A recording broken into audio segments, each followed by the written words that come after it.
ಇನ್ನೂ 8 ಜನ ಬರಬೇಕಾಗಿತ್ತು. ಅವರಿಗೆ ಮಳೆ ಇರೋ ಕಾರಣ ಬಂದಿಲ್ಲ. ಈಗ ವೈಯಕ್ತಿಕ ಕಾರಣ ಬಂದಿಲ್ಲ. ಈಗ ನಮ್ಮ ಧಾರವಾಡ ಗ್ರಾಮಾಂತರ ಅಧ್ಯಕ್ಷರು ಅವರಿಗೆ ಬರಕ್ಕೆ ವೆಹಿಕಲ್ ಸಮಸ್ಯೆ ಇದೆ. ಆಮೇಲೆ ನಮ್ಮ ಹೊಸಪೇಟೆ ಜಿಲ್ಲಾಧ್ಯಕ್ಷ ಅವರಿಗೆ ಆರಾಮಿಲ್ಲ, ಆರೋಗ್ಯ. ನಾವು 39 ಜಿಲ್ಲಾಧ್ಯಕ್ಷರಿಗೂ ಕೂಡ ನಾವೆಲ್ಲ ಒಂದೇ ಇದ್ದೇವೆ. ಭಾರತೀಯ ಜನತಾ ಪಾರ್ಟಿಯನ್ನ ಉಳಿಸಬೇಕು. ಇವತ್ತು ರಾಜ್ಯಾಧ್ಯಕ್ಷರಿಗೆ ಬೈದ್ರೆ ಇವತ್ತು ನಮ್ಮ ಜಿಲ್ಲಾಧ್ಯಕ್ಷರಿಗೂ ಬೈದಂಗೆ ಅಂತಂದೇಳಿ ನಾವೆಲ್ಲರೂ ಸೇರಿ ಚರ್ಚೆ ಮಾಡಿದ್ದೇವೆ. ಇವತ್ತು ರಾಜ್ಯಾಧ್ಯಕ್ಷರಿಂದ ಹಿಡಿದು ಒಬ್ಬ ತಳಮಟ್ಟ ಬೂತ್ ಅಧ್ಯಕ್ಷರಿಗೂ ಕೂಡ ಅವಮಾನ ಮಾಡತಕ್ಕಂಥ ಕೆಲಸ ಇವತ್ತು ಈ ನಾಯಕರು ಮಾಡ್ತಾ ಇದ್ದಾರೆ. ದಯಮಾಡಿ ಈ ಕೆಲಸ ಮಾಡೋದು ಬಿಡಬೇಕು.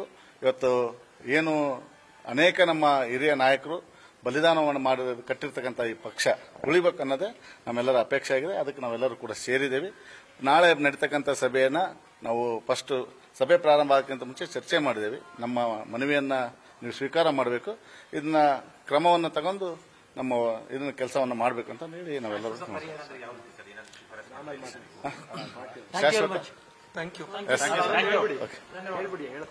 ಅಲ್ಲ, ಶಾಶ್ವತ ಪರಿಹಾರ ಆಗ್ಬೇಕು.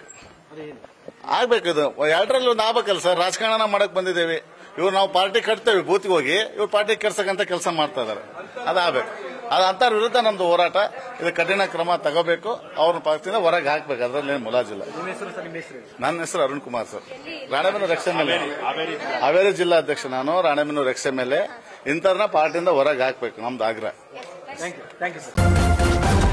ನ್ಯೂಸ್ ಫಸ್ಟ್, ನಿರ್ಭೀತಿಯಿಂದ ನಿಮ್ಮ ಪರವಾಗಿ.